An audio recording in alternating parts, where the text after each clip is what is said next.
Just a minute.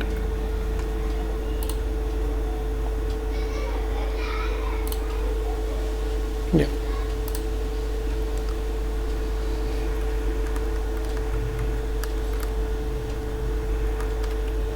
Yeah.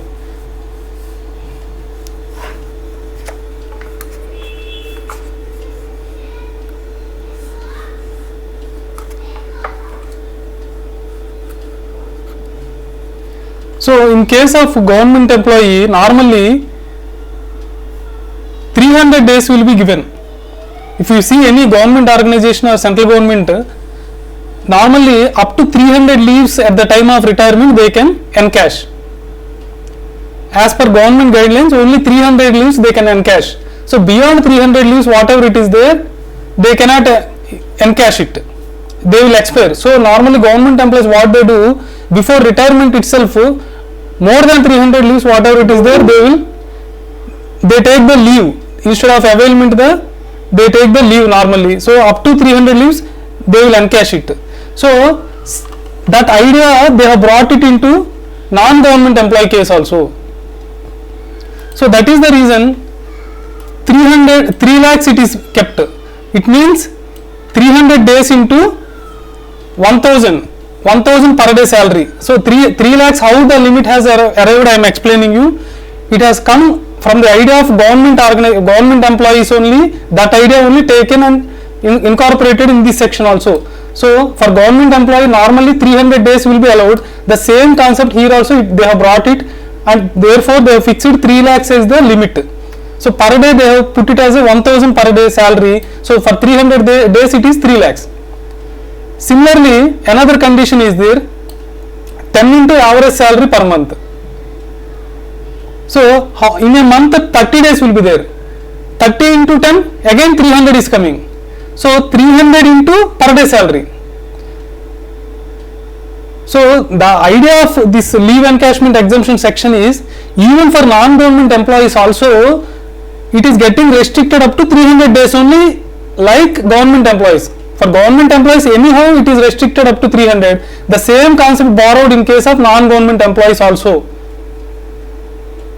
So the exemption is limited to these 4 conditions. One is obviously any exemption will be restricted to the whatever the receipt it is there. So suppose employee is receiving 2 lakhs, then in such case exemption will be also restricted to 2 lakhs. That is why this condition has been brought. First condition understood. So second condition is 300 days into 1000 per day salary. Third condition also 10 into per month means 30 days. That means 300 into average salary. Next, fourth condition. Fourth condition is completed years of service less number of months leave availed into average salary per month. So number of completed years of service. So in months you have to arrive the how many years months you have completed a service. Okay, minus number of months of leave availed you have to reduce, and then arrive the minimum amount which will be given as a exemption. Let us see this problem, you will understand better.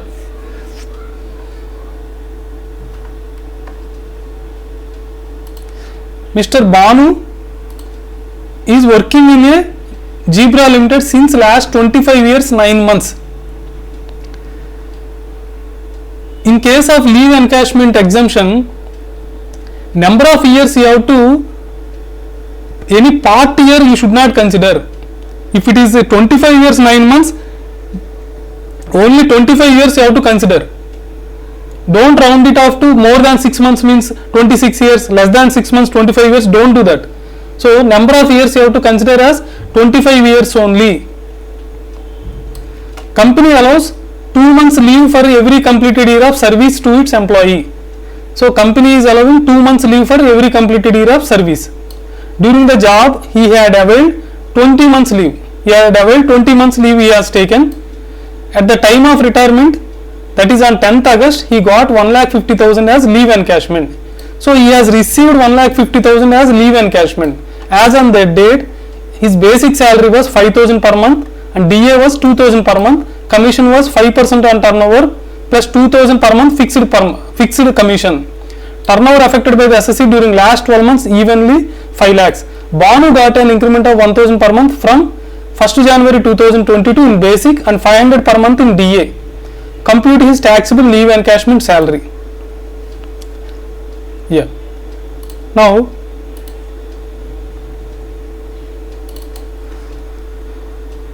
so first of all, as I told you, completed years of service is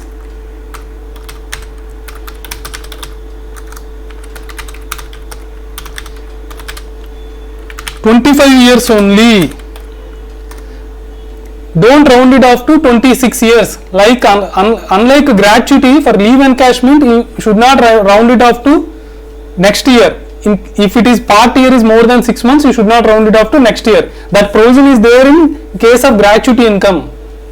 So completed years of service is 25 years. Next. So coming to here,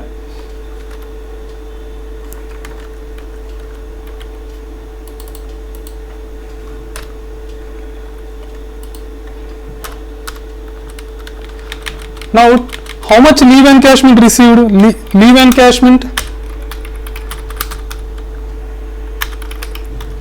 salary received is 1,50,000. So 1,50,000 he has received as leave encashment. Now the question is, what is his taxable leave encashment salary? Okay. So statement showing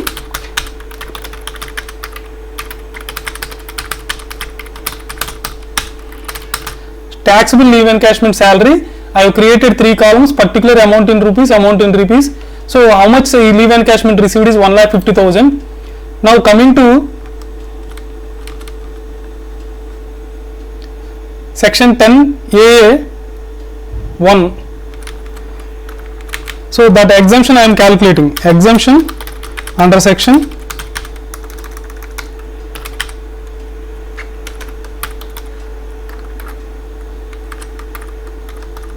A. What exemption 10A is saying? Minimum of actual leave encashment salary received. Actual leave encashment salary received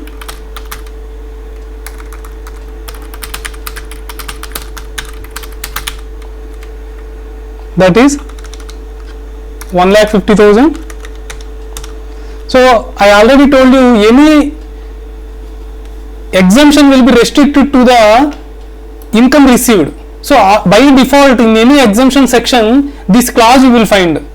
So here 1,50,000 I have received, my exemption will be restricted to 1,50,000. So by default that will be there. Now coming to other parts of the exemption section. Statutory limit.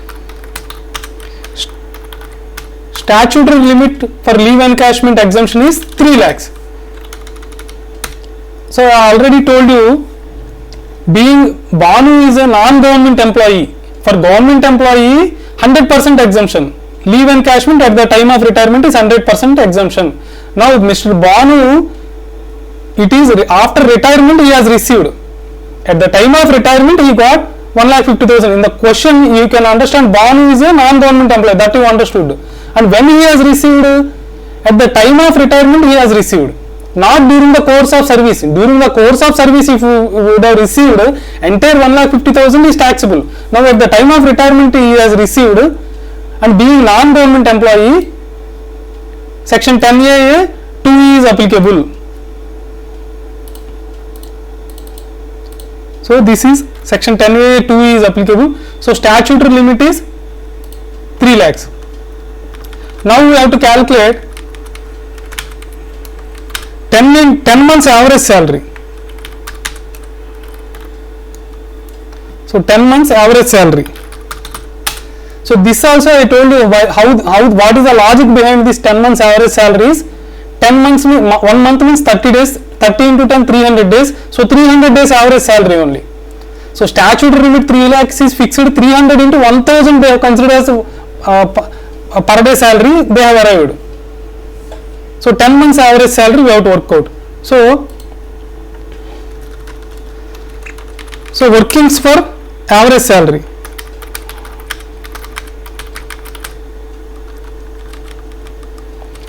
Now 10 months average salary I have to work out. When he has retired on 10th August.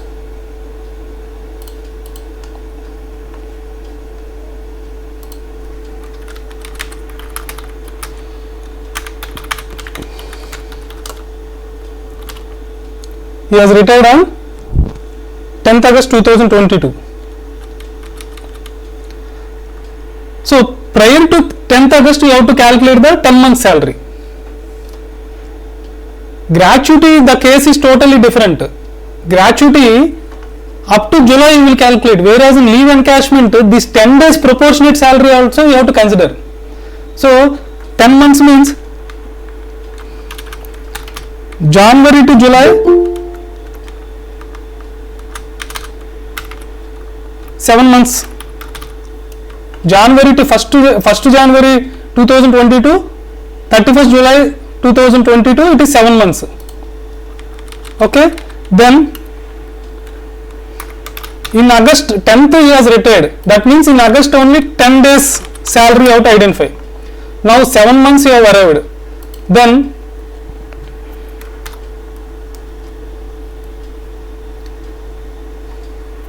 November to December, 2 months. Then in October month 21 days. So I will explain.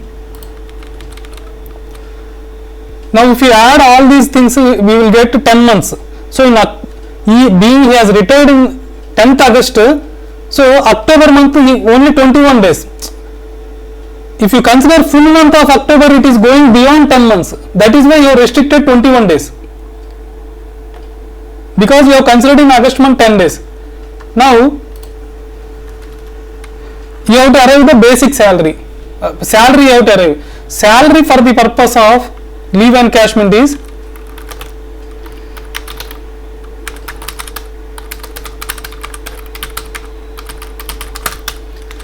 students, please understand, every section prescribes what is the meaning of salary.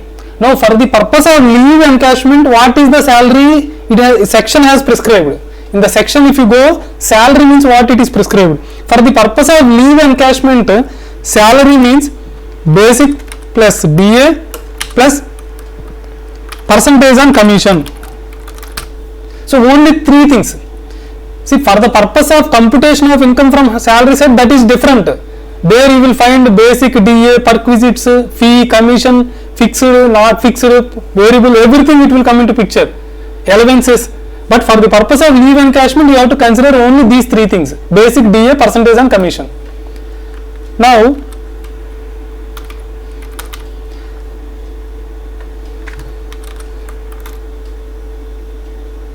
basic, DA, commission. So for all these months we will arrive.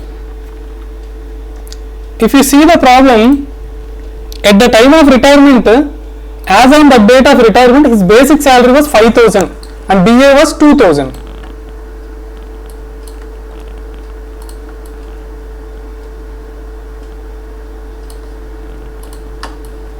So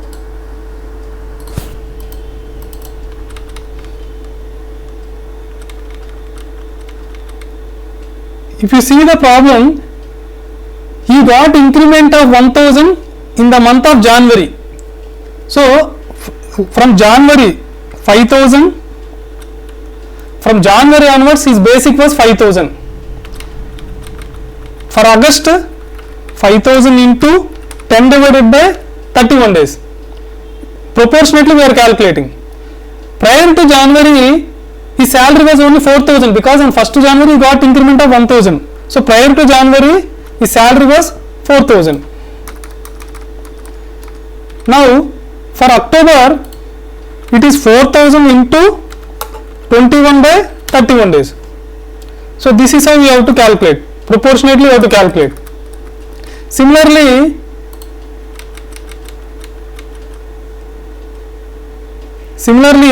DA was, his DA was 2000 per month. So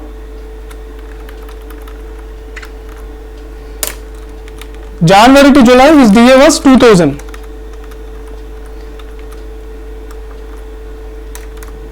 August it was 2000 into 10 divided by 31,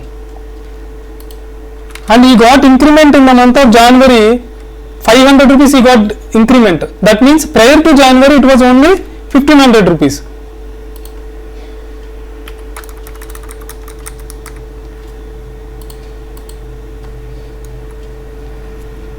For October it is 1500 into 21 by 31. 21 days, 1500 is for full month, 21 by 31. Okay, clear? Now 4000 is meant for 2 months. Similarly 1500 is meant for 2 months, November and December. Similarly January to July it is 7 months. January to July it is 7 months. Similarly 2000 into 7.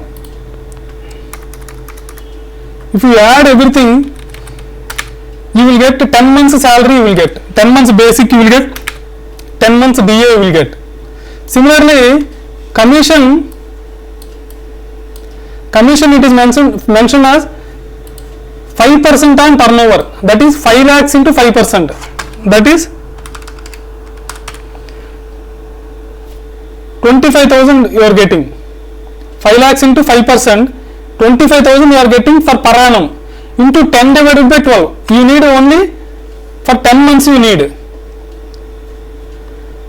And you should not consider this fixed commission, you should not consider. For the purpose of leave encashment, only percentage of commission you should consider. You should not consider fixed commission. Students, any doubt up to now?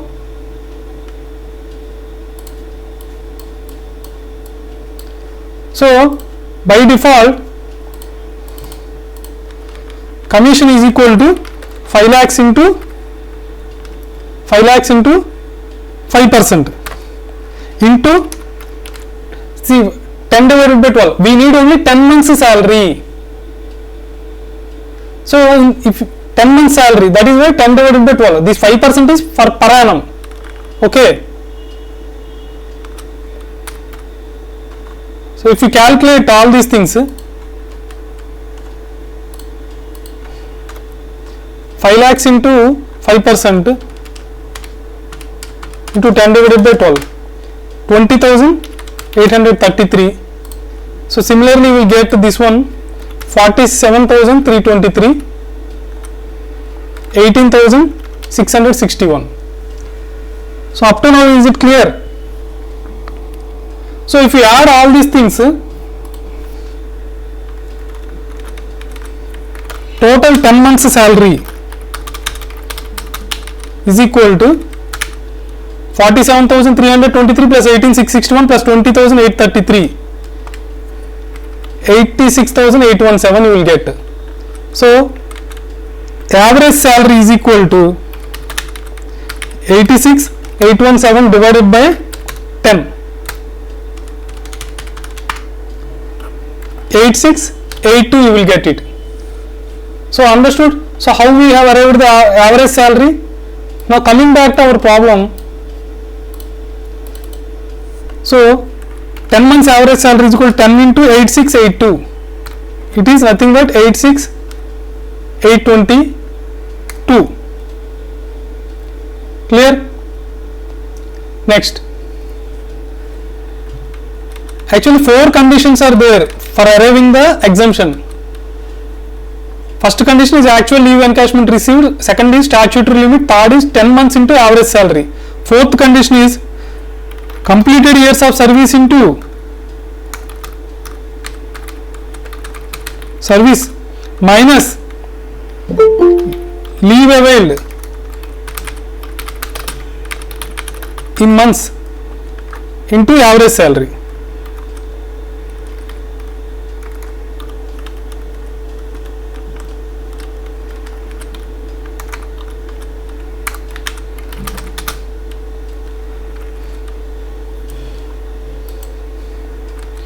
So how many years are completed? He has completed 25 years. We have already arrived. 25 years he has completed. How many months leave he has availed? Company allows 2 months leave for every completed years of service to its employees. So how many months he has availed? 20 months he has availed. Okay. So he has availed 20 months.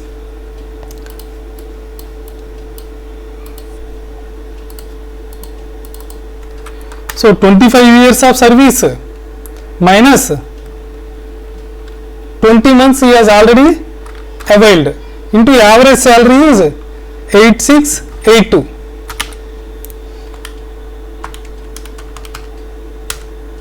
You will get 43410. Students, understood? See, I want to tell you the concepts only. Don't by heart. All these things you can by concept way you can remember. So you understood how this 1,50,000, 3 lakhs arrived, 10 months average salary. Then what is the logic for this fourth condition? That means completed years of service. Here also government is restricting to 300 days. 300 days. How?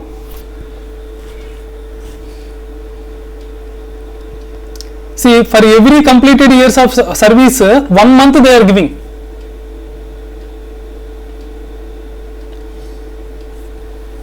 Okay, so 25 years he has completed.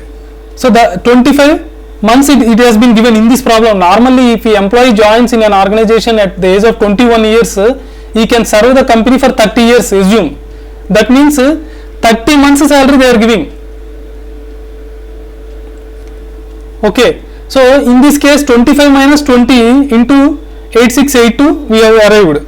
So whichever is lower will be given as exemption. If you see the lower 43410 is the lower out of the 4 conditions. So exemption is 43410.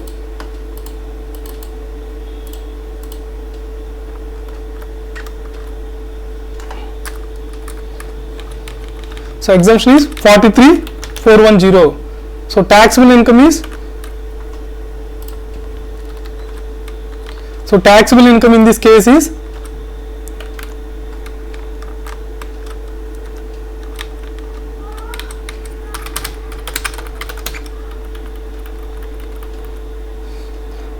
1,50,000 minus 43410, 106,590 is taxable income. Students, up to now any doubt? Yeah. Now second part of the question, if you see, have your answer differ if the SSC had taken 2 months leave instead of 20 months? So all the conditions are same except the fourth condition. Here he has availed only, employer has availed only 2 months leave. So you have to substitute 2 in the place of 20. For example, here now you have to substitute 2. Completed years of service is 25. Leave availed in months is, he has taken leave.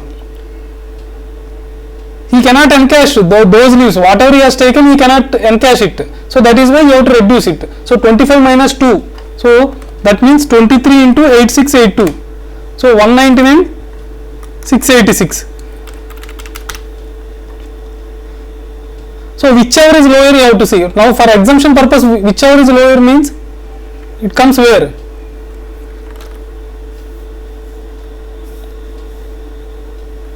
So whichever is lower is 82, 86, 822 is lower out of these 4 figures.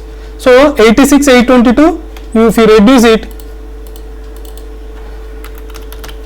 you will get, out of 1,50,000 exemption portion is 86, 822. You will get 63, 178. 86, 820 only is coming, sir. 10 into 8682. Yeah. So 86, 820. So it will become 63, 180. Students, clear? Let us move to the next. So here some notes are being given. So leave encashment received from more than one employer. Suppose employee has worked in two different organizations in the same year. 6 months he worked in some X company, 6 months he worked in Y company. So the 3 lakhs limit you should aggregate it and then you should calculate. You should not give separately for first employer and separately for next employer. Next, then already you have one time you have availed leave encashment. Then the 3 lakhs you have to reduce it. Whatever you have already taken the benefit, you should reduce it. Now, third one is leave salary paid to the legal heir of deceased employee is not taxable. Suppose employee has died during the course of employment, he died. His legal heirs received the leave encashment. Then it is not taxable for the legal heir. Legal heir need not pay any tax. Now coming to pension income. So what is pension? Normally pension will be given post the retirement. Some monthly basis or some periodically or quarterly basis pension will be paid. Okay. So pension normally employee throughout his service he will contribute to some pension fund. Monthly in his salary some amount will be deducted. Whatever the amount deducted, it will be invested in some some investment will be made by the organization, and after the retirement out of that investment periodically some money will be paid. So pension now basically if you categorize it is of two types. It is uncommuted, commuted. Uncommuted means it is monthly or quarterly employees whatever he is receiving. Monthly some 3,000. So whatever he is receiving uncommuted pension, it is fully taxable. Understood? So now what is the meaning of commuted? Commuted means there will be some option for the employee at the time of retirement. Employee will be given some option. Company will ask, or that fund management group they will ask the employee. So commuted means what is the meaning of commuted is now employee say 3,000 rupees he has to receive every month. That fund organization will tell instead of receiving monthly basis you take one time. If you see the present value future value concepts you will find in financial management, the same rule is applicable here also.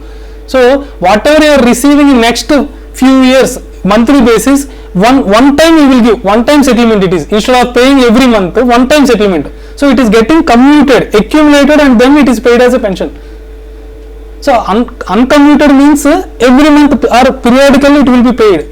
Commuted means instead of paying the periodical basis, one time it will be paid. That is called commuted. So for uncommuted there is no exemption. Okay. Whereas for commuted case, for government employee it is fully exempted. Every time you are finding for government employee it is fully exempted, either gratuity or leave encashment or pension. What is the logic? It is income tax feels that department feels that government will not undue advantage or undue benefit won't be given to the employee. As per rules only government will allow the pension, whereas private organizations may not do that way. So if some exemption is there means what they do, that exempted income they will allow more. For example, leave encashment you take, if salary is 100% taxable, basic salary is 100% taxable, there is no exemption. So private companies what they do, they will reduce the basic salary and shift into earned leaves because exemption is there. So they will shift from basic salary to earned leaves. If government doesn't, income tax department, if they doesn't put these kind of exemption conditions, what will happen? So revenue leakage will be there for the department. So that is the reason for non-government employees so many conditions will be there for allowing the exemption. For government employees no such conditions you will find, because government will always follow the rules. So income tax department also, income tax act also what it is thinking, up to government rules or limits it will be allowed to non-government employees also. Beyond that only there is a problem. That is why these 3 lakhs or for gratuity 20 lakhs. So all these limits has come from there only. So these limits taken from the government employees terms and conditions, they have been incorporated in the income tax rules. So for government employees it is fully exempted, whereas for non-government employee the exemption depends on receipt of gratuity. If employee receives gratuity, 1/3 of total pension is exempted. Note it, it is a total pension, not the commuted pension. Total pension means what? Uncommuted plus commuted. Say employee is receiving 3,000 on monthly basis. Employee wants to commute only for 2,000 portion. Every month 1,000 he wants to receive, for balance 2,000 alone he wants to commute it. Okay, so total pension means here what? 3,000, not commuted portion is 2,000, whereas here total pension means what? Total pension, that means 2,000 plus uncommuted portion, it is 1,000. So if employee receives gratuity, total pension exempted is 1/3, otherwise 1/2. That means employee is not receiving gratuity, exemption percentage is more, exemption portion is more, 50% exemption. Employee receives gratuity, already employee has gained some advantage in gratuity exemption. That is why they have reduced it. For uncommuted commuted pension, it is kept as 1/3. Pension received after death. So it is taxable in case of legal heirs under the head other sources head, not under salaries head. So widow receives after employee death, his wife, spouse or legal heirs may receive the pension. That is called family pension, that is taxable under section 56 of the income from other sources. Now let us move into problem. Yeah.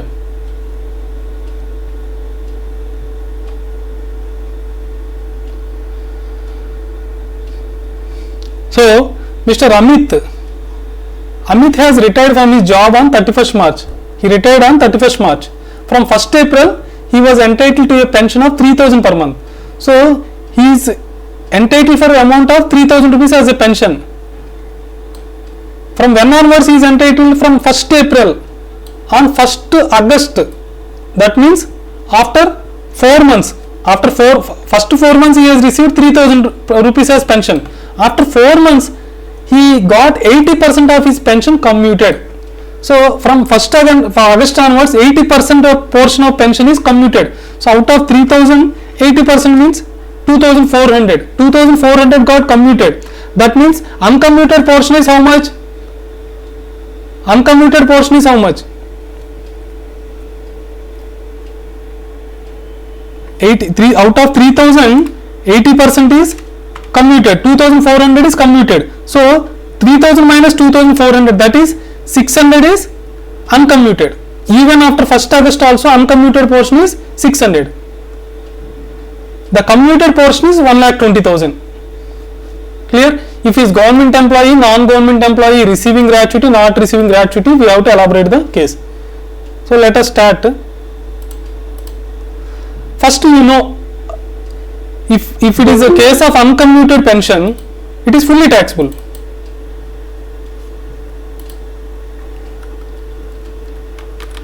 So uncommuted pension is fully taxable. There is no exemption. So for first 4 months, that is April to July, how much he received uncommuted pension? 3,000 into April, May, June, July, 4 months. That means how much? 3,000 into 4, 12,000 rupees. So 12,000 is fully taxable, whether he is a government employee, non-government employee, whether he is covered under gratuity, not covered, that is immaterial. So fully taxable in all of the cases. So 12,000 taxable. Here also 12,000 taxable. Here also 12,000 taxable. Now coming to from August to March. See, we have to calculate for 12 months. In a previous year there will be 12 months. So from balance months, August to March. August to March, what is the uncommuted portion? So workings for uncommuted portion.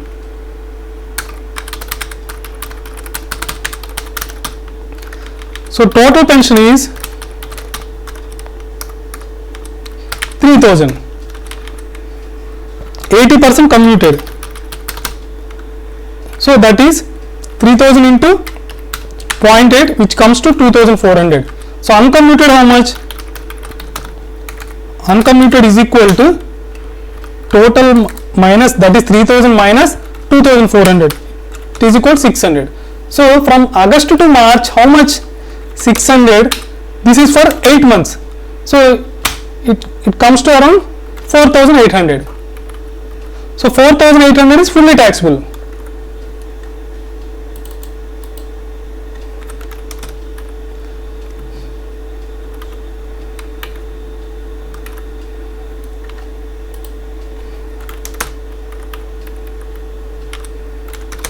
$4,800 is fully taxable. Now exemption is available only in case of commuted pension. How much commuted pension is received?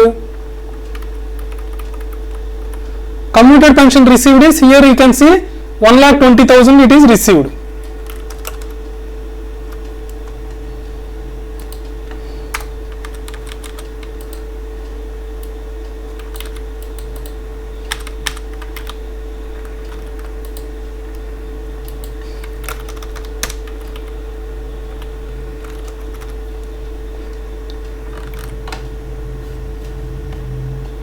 Just a minute.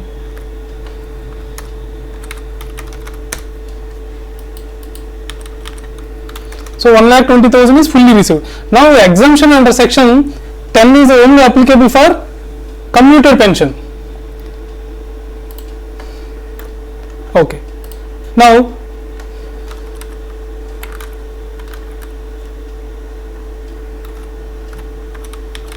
so less exemption is equal to less exemption under section. Now case A is for government employee, case B is for non-government employee, case C is for non-government employee receiving gratuity. So for government employee, exemption under section 10A, one gives full exemption. For government employee 100% it is exempted. So nothing is taxable. Assumes that government follows the rules. So nothing is taxable. Only uncommuted portion is taxable, which comes to 16,800. So 1,20,000 is fully exempted.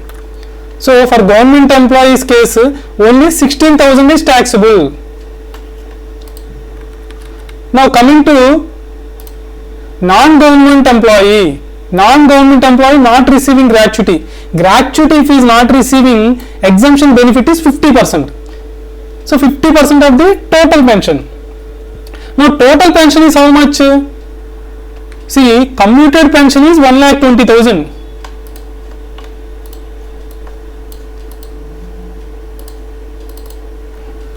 Now workings for total pension.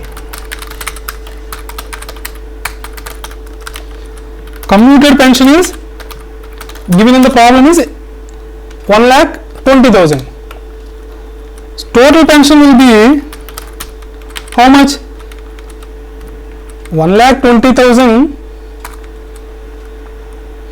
is meant for 80%. Then for 100% how much? 100% how much? So it is equal to 1,20,000 into 100 divided by 80. To put it, you will get 1,50,000, I think. 1,20,000 into and divided by 80. So 1,50,000 is the total pension. So remember, exemption is from the total pension, not the commuted pension. So for person who is not receiving gratuity, exemption is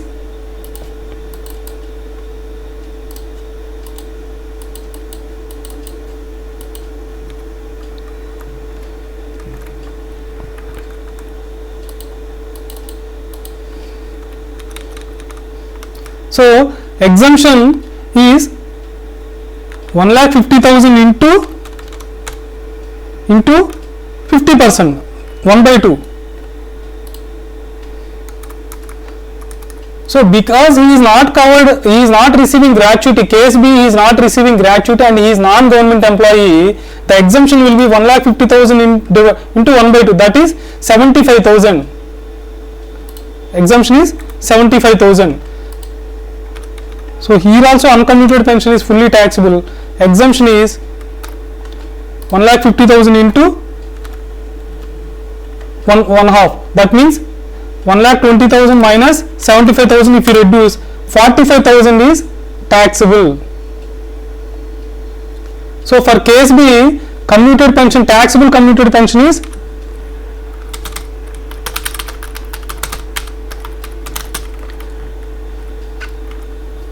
so taxable commuted pension is 45,000.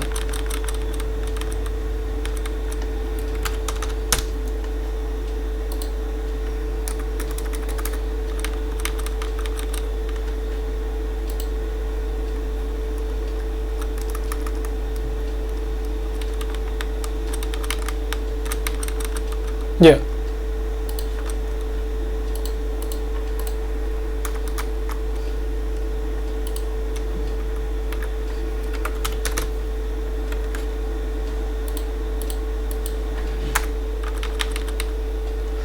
So uncommuted pension for all the three cases it is taxable 16,800. Commuted pension for case A being government employee, nothing is taxable, so it is nil. For case A it is nil. For case B, taxable portion is 45,000 out of 1,20,000 minus 75,000 is exemption. One half of total pension, it comes to 45,000. For case C, it is because he is receiving the gratuity 1,50,000 into 1/3. That means 50,000 is taxable. For case B, 50,000 is taxable. So total taxable pension is, for case A it is only 16,800. For case B it is 45,000 and commuted pension taxable plus 16,800, 61,800. For case C, 16,800 uncommuted, commuted is 50,000. That means how much it is taxable? 1,20,000, 50,000 divided by 3. 50,000 is only exemption is available here. Because he is receiving gratuity 1,50,000 out of total pension, 1/3 only exemption, which comes to 50,000. So taxable is 1,20,000 minus 50,000, 70,000 is taxable. So total taxable pension is 86,800. Students, any doubts are there? Any doubt?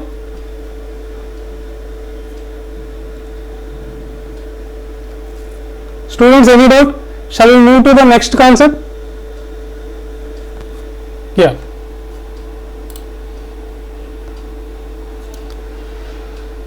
Next. So far we saw leave encashment provisions and pension provision. Now, compensation received at the time of voluntary retirement, section 10, subsection 10C. So if employee comes forward for voluntary retirement, then exemption is there. So normally voluntary retirement will be given if company wants, not only employee, if company employer also, if he wants to introduce voluntary retirement scheme, then only it is possible.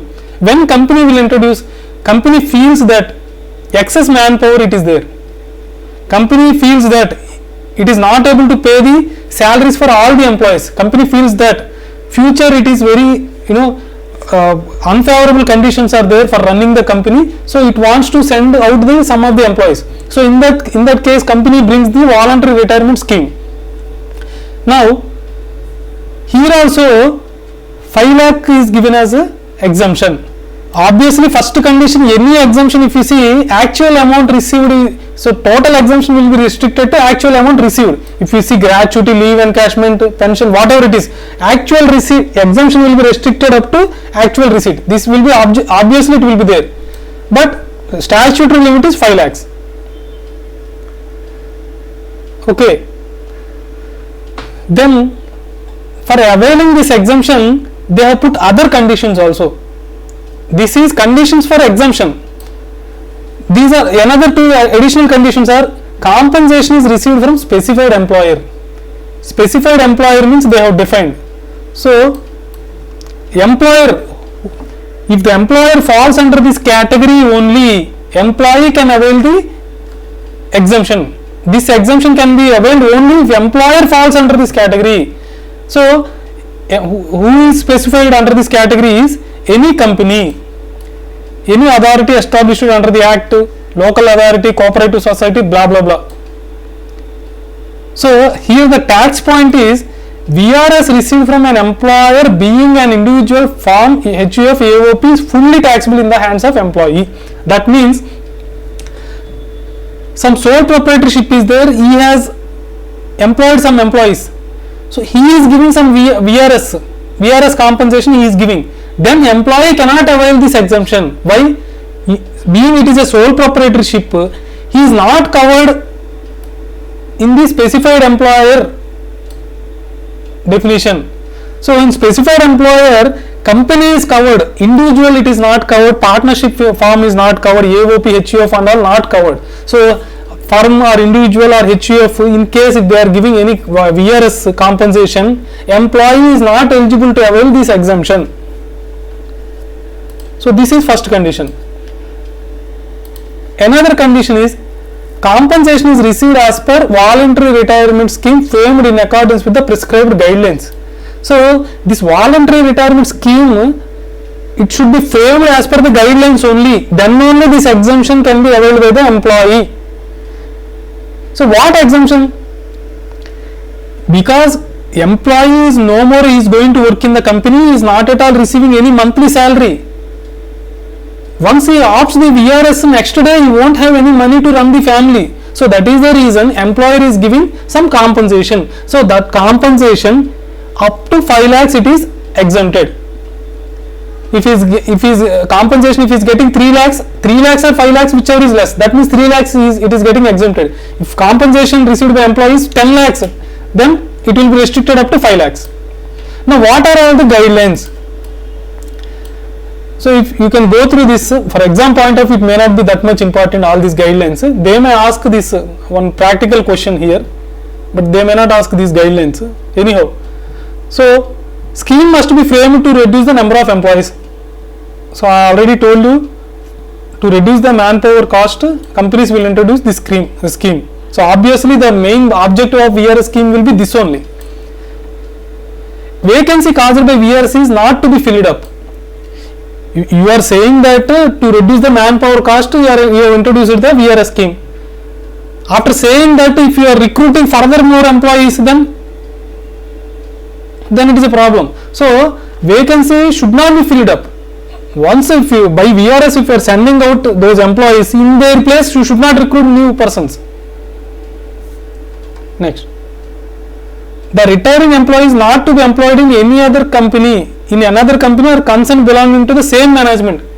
Management feels that this person who has opted the VRS scheme, okay, management needs this person in some other group, some other company, it is owned by the same management, assume. So management wants to appoint this person in that company. So this is not allowed under this scheme. If you are sending out the person permanently, send him out. again you should not say that he will be appointed in another group of my own company. So that should not happen.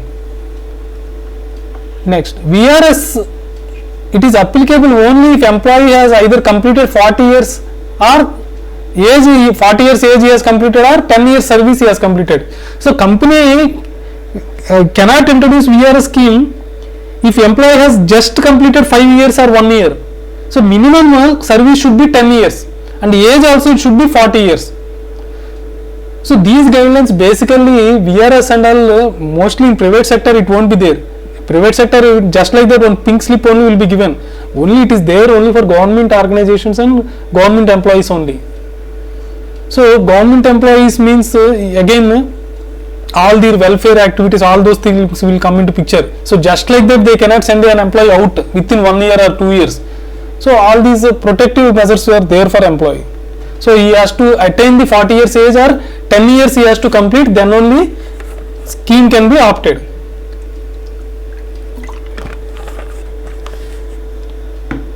Any doubt up to now?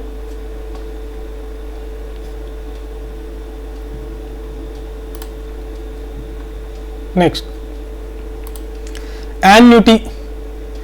Annuity means by name itself you can identify annually some amount employee is getting. So that is obviously it is taxable.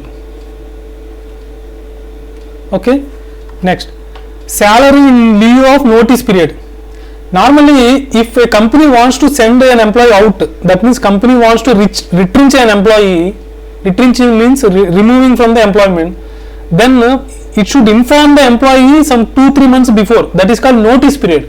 So a company has to tell the employee that we don't need your services. So prior intimation should be given to the employee some 2 months before. In case if company has not given prior intimation, then company has to pay the salary for the notice period. Suppose company, as per company policy, 2 months notice period. So company can remove him after 2 months only.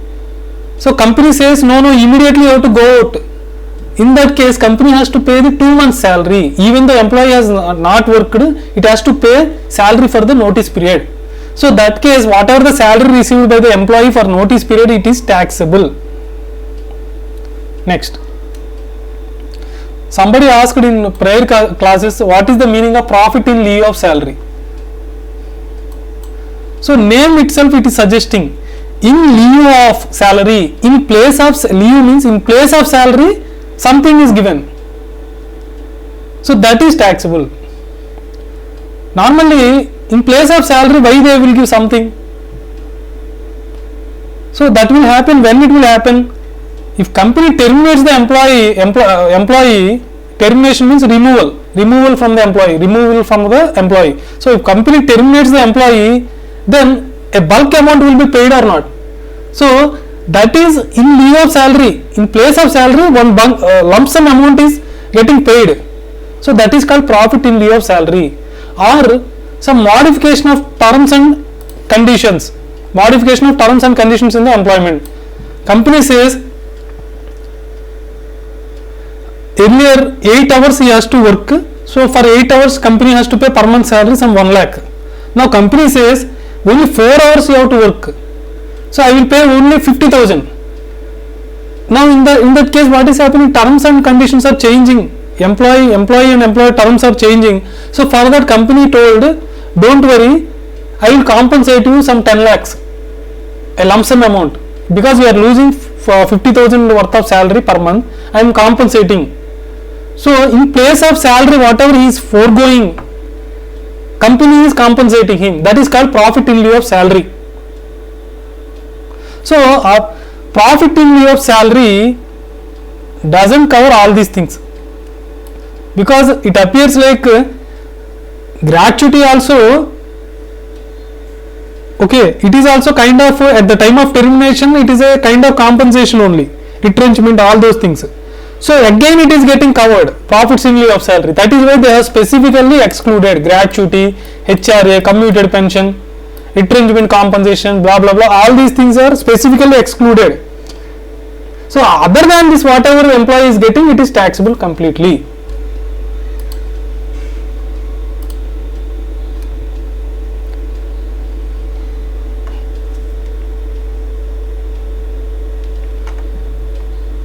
students, before going into the next concept, let us take some 5 minutes break, then we will assemble again. Any doubt is there? In the meantime, somebody is having any doubt also can ask. Other students can go for break.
Yeah. So next concept is allowances.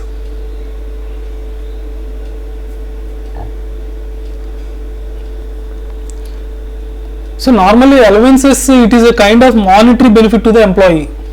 So apart from basic salary and dearness allowance also allowance. So apart from basic salary, allowances will be paid by the company.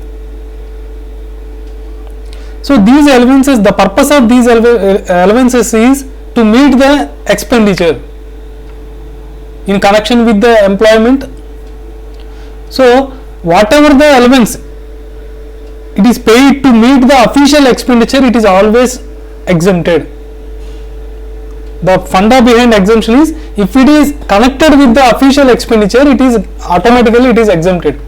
So now you have to decide whether it is connected or not. So that is what section 10 it is also saying. So now HRA income. So out of all these expenditure, the important is HRA. Before that, let us see some allowances. So if you see here, these allowances are fully taxable. Fully taxable. City compensatory allowance. Suppose you have been posted so far in a village, afterwards you have been suddenly posted in some metropolitan city. Obviously your expenditure will go up. So to compensate the expenditure, city compensatory allowance is given. It is nothing, no way it is connected with official thing. So that is why it is fully taxable. The logic behind this is, it is no way connected with official. Tiffin allowance. Tiffin is a purely personal thing. So this is also no way connected. Medical expenditure also personal, relating to personal employee only. So it is no way connected. Servant, employee has engaged servant. It is fully, all these allowances are fully taxable. Non-practicing allowance. For example, a company has appointed a doctor in its hospital managed by the company itself. So now company told doctor, you don't practice outside. You have to solely work for the company only. In my hospital only you have to work. Outside you should not treat any patient. So for that I will pay you the non-practicing allowance. For not doing the practice outside I am paying you the non-practicing allowance. So this is also fully taxable, because it is also no way connected with the company. Next, so similarly deputation allowance. Employee has been deputed in some other, sometimes what will happen, some IAS officer is there, assume, so okay, or some other government officer, he will be deputed in some other area. Suddenly government will say, you go and chair the so and so company as a managing director on deputation basis. So all these are all fully taxable. Entertainment allowance, it is fully taxable, except for government employees it is taxable. Note it, entertainment allowance is only exemption is only available in case of government employees. For other than government employees, entertainment allowance is fully taxable. So all these allowances are fully taxable. Now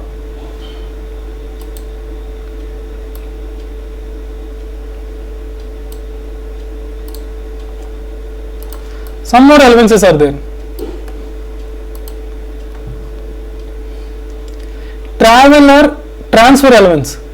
Suppose employee got transferred from one division of the company to another division, from one city to another city. Now, for moving his household articles, shifting from one house to another house, he may incur some expenditure. You see, you understand here why the employee is incurring this expenditure. It is need of the company. Company says you go from this place to that place, so it is connected with the company. So that is the reason exemption is applicable. Earlier allowances under what we have seen: city compensatory allowance, deputation allowance, tiffin allowance, medical allowance, non-practicing allowance. It is no way connected with the company. But whereas transfer allowance, it is connected with the company. That is why they are giving exemption. Exemption is restricted to actual expenditure. Obviously, employee has spent some 10,000 rupees on transfer, moving from one house to another. Obviously, allowance also will be, exemption on allowance also will be restricted to the actual expenditure only. Employee cannot claim exemption more than what he has spent. Similarly, daily allowance. Employee, he has been sent for some on-duty work. Work is related to company only. For company work, employee has gone to some tour. So obviously he will incur some money. If once any employee moves out of his home, obviously he will incur some money for lunch, dinner, whatsoever. So that is the reason company, as per company policy, some daily allowance will be given when employee is on a tour for official reasons. Any daily allowance is granted by the company is exempted, but exemption is restricted to actual expenditure. Understood? Next, conveyance allowance. Conveyance allowance means suppose employee is on tour for official reasons, for official purpose only, is going from suppose Chennai to Mumbai. So he has to incur some traveling expenditure. For that, company has given some conveyance allowance. So all these are all connected with official things. So that is the reason exemption is granted. Helper and assistance allowance. Helper and assistance also for official activities. Earlier we saw servant allowance. Servant allowance is for personal purpose. That is why there is no exemption. Whereas helper and assistance allowance is official purpose. Official purpose, he has appointed some helper. So whatever expenditure he has incurred, it will be exemption will be given. So to pay the salary to the helper, company has given some allowance of suppose 10,000 rupees. Out of 10,000, employee has paid 9,000 rupees only salary to the servant. Then only 9,000 is exempted. Balance 1,000 it is taxable. Research allowance. Research allowance means employee has to update himself. So for that some magazines and all he is buying. So that is also connected with the official thing only. So that is the reason research allowance also up to the actual amount spent, exemption is given. Uniform allowance for purchase of uniform as well as maintenance of uniform, ironing, all those things. So for that maintaining the uniform and all, company is giving some allowance. So that allowance also exempted, restricted to the actual amount spent. Clear? So these are all comes under section 10, subsection 14, clause 1. 10.14.1. Another category is there, 10.14.2. Here it says children education allowance. So children education allowance, it is very important in the exam point of view also. Definitely some question this may be there. So combinedly they will ask some question, all these allowances. So you will definitely find somewhere. So children education allowance, 100 rupees per month per child is given as exemption. Suppose company is paying 500 per child per month. Some allowance is this company is giving to the employee. Out of 500 now, how much he can claim as exemption? Only 100 rupees. per child he can claim per month 100 rupees, per year that means 1200 rupees he can claim as exemption, and that exemption is restricted to 2 children. That means suppose ex employee got 3 children, so we can avail exemption only for 2 children, that is for each children 1200 rupees, per month 100, for 12 months it is 1200, for 2 children it is 2400. Suppose company is paying 10,000 rupees as children exemption, children allowance, children education allowance, he can claim only 2400 rupees as exemption. So balance 10,000 minus 2400, that is 7,600 is taxable. Similarly, like education allowance, hostel allowance also there. So this is 300 per month per child. Suppose company is paying 20,000 rupees hostel allowance in a year, so you can claim exemption 300 per month, 300 into 12 months for 2 children, maximum we can claim for 2 children, that means 7,200. So out of 20,000, 7,200 is exempted, balance 12,800 is taxable. However, it is also restricted to actual amount received. So always you remember, in exemption conditions, this is a by default, this clause will be there. It is restricted to the actual amount received. Gratuity, leave encashment, pension, wherever you saw, this clause will be there.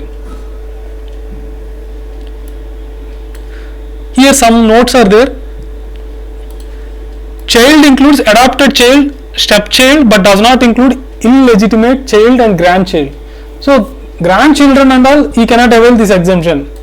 Child may be major or minor. This is one important thing. Even for major child also, this exemption is available. Deduction is available irrespective of actual expenditure incurred on education of child. This is very important. 1014 1 clause 1, if you see,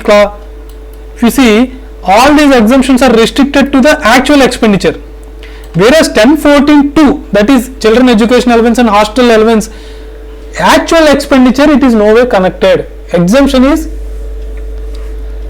by default, exemption will be given whether he is employee is allowing his child to stay in hostel or not, he can claim the exemption.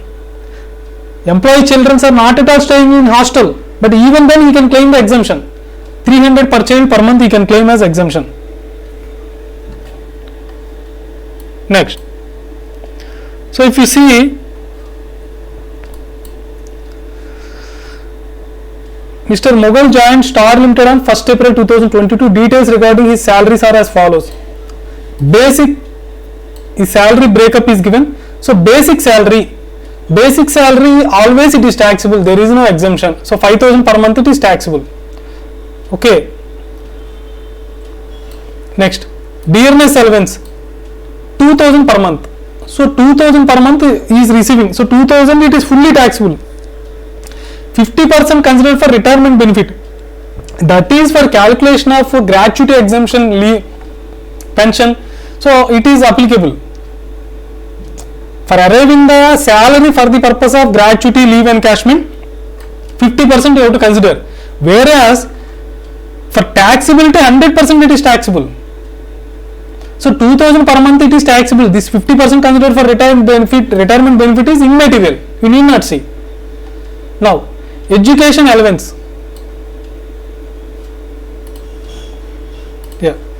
education allowance, just a minute.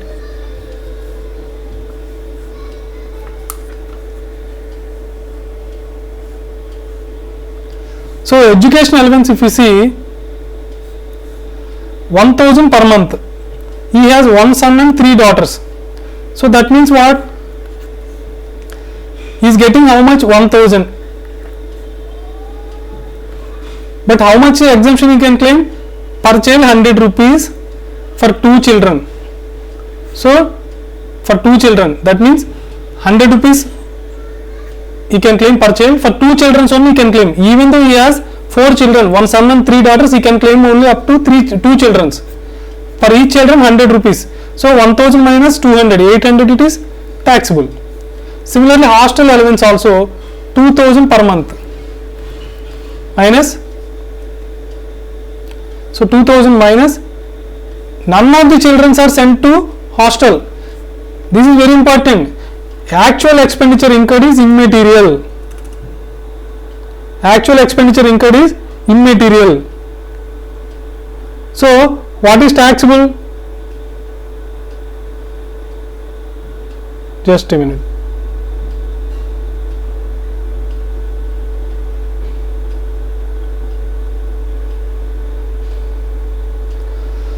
So 2000 minus 300 into per child 300, it is exemption is there. So 300 into up to 2 children we can claim the exemption, that is 2000 minus 600, that is 1400. So per year it will be 1400 into 12, here 800 into 12. So always you have to calculate any taxable income for year only, because income tax is getting paid per year. Unlike GST and all, it is monthly basis you will discharge the liability, whereas income tax it is yearly basis. So always you have to arrive. So basic salary 5000 into 12, it is 60,000. Here it is 2000 into 12, 24,000. Okay, education allowance it is 800 into 12, 9,600. Hostel allowance it is 1400 into 12, 16,800. Medical allowance. So medical allowance it is fully taxable. Transport allowance. Transport allowance also it is fully taxable. Remember, conveyance allowance is there, which is different from transport allowance. Transport allowance is used for office to resident and residence to office, for going to home and coming to office. Transport allowance. Conveyance allowance means when employee is sent on tour basis for official purpose, conveyance allowance is given. Exemption is there for conveyance allowance, not for transport allowance. Servant allowance, it is personal thing, so it is fully taxable. City compensatory allowance, no way connected with official thing, it is fully taxable.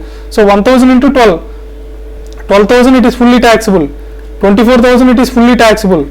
Entertainment allowance is applicable only for government employee. Being Mughal is non-government employee, it is fully taxable. So 12,000 it is fully taxable. Next, assistance allowance, it is important. As we discussed, here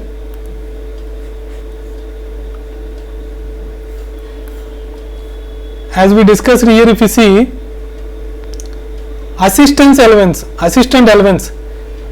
up to actual expenditure it is exempted. Assistant, why he is engaging assistant for official purpose, so exemption will be there. So logic behind the exemption I already told you.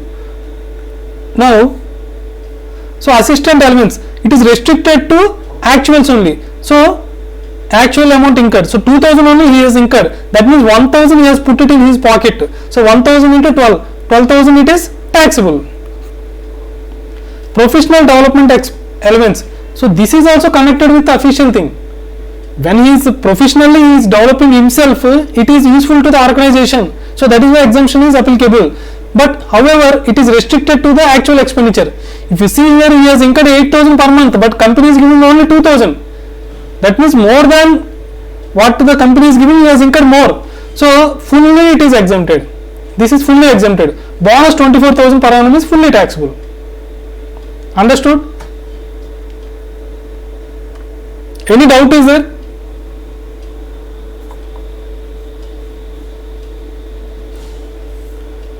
Yeah. Now, with last concept we will see and close session. So another important allowance is HRA.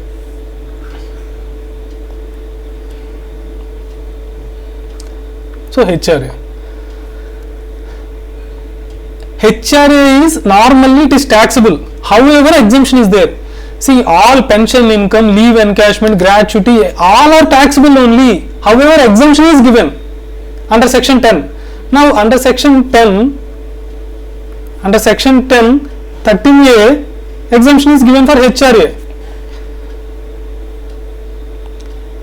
See, yourself can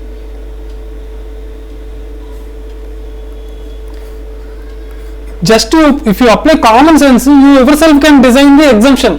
how much exemption should be given. Suppose company has paid some 1 lakh HRA, company has paid. So HRA received. Now coming to how much exemption should be given for him. So any exemption by default it should be restricted to the actual income received or not. So one of the condition for exemption is it is restricted to the actual HRA received. This by default it will be there. Now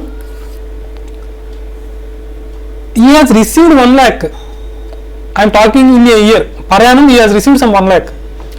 Now exemption will be given up to the actual amount spent or not. He has received 1 lakh. He has paid just 20,000 rupees as rent. Now exemption will be restricted to the actual rent paid or not. He is pocketing 80,000 rupees. So why government will give exemption for that 80,000 rupees? Definitely no. So another condition for exemption is it is restricted to the rent paid. Correct or not?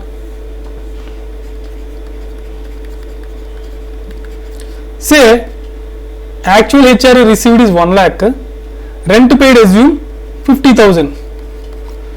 Now income tax department says already I have given by way of basic exemption limit 2,50,000 I am giving exemption up to 2,50,000 I am not taxing. So the 2,50,000 why I am not taxing? Because he has to incur some expenditure also by way of provisions, rent, blah blah. So already he is gaining out through by way of basic exemption. Why should I give again rent paid 50,000 as exemption? Yes, he has paid rent of 50,000, but already by way of basic exemption limit he is gaining. So in that some 10% of salary it is considered in the 2,50,000 limit. So that is why rent paid minus 10% of salary is kept as one condition.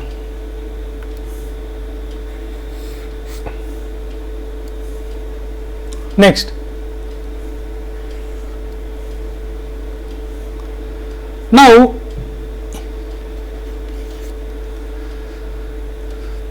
okay, now one of the director in the company by using this exemption, okay, whatever rent paid my HRA will be exempted. So he feels okay, better to stay in some very rich villa. He started paying rent as 10 lakhs per month. Assume he has received actual HRA also some 10 lakhs. See, by this way loopholes will be taken, they will find out some loopholes. So if the company pays through basic salary fully taxable, so what companies do? If they pay through HRA route instead of basic salary route, they pay as a HRA. So HRA he will take from the company and he will lavishly he will spend that as a rent, and that rent also he will take from his relatives only. So that backward mapping will be there. Again he will take back from his relative. So that arrangement he has made. Now whatever he is getting, he is paying it as a rent, fully exempted. So that is the reason another condition has been brought. So if employee wants to pay and stay in very rich house, that is also not allowed. So again it is restricted to 40% of salary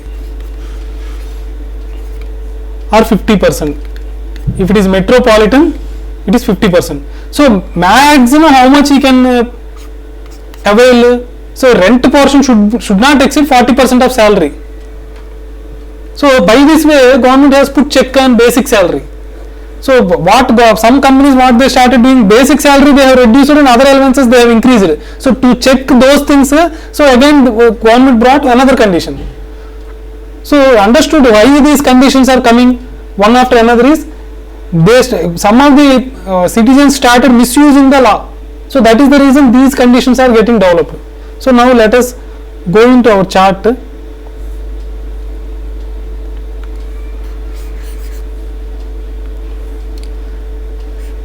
So exemption will be given lower of the following. Actual HRA received, rent paid over 10% of salary. This we have discussed. What is the logic behind rent paid minus 10% of salary? Okay, then 50% of salary or 40% of salary, depending on the staying metropolitan city. If he is staying in metropolitan city, then it is 50%. Otherwise, it is 40%. Okay. So with this, I am closing the session for today. We will meet in the next session. Thank you all. Any doubts are there? Any doubt?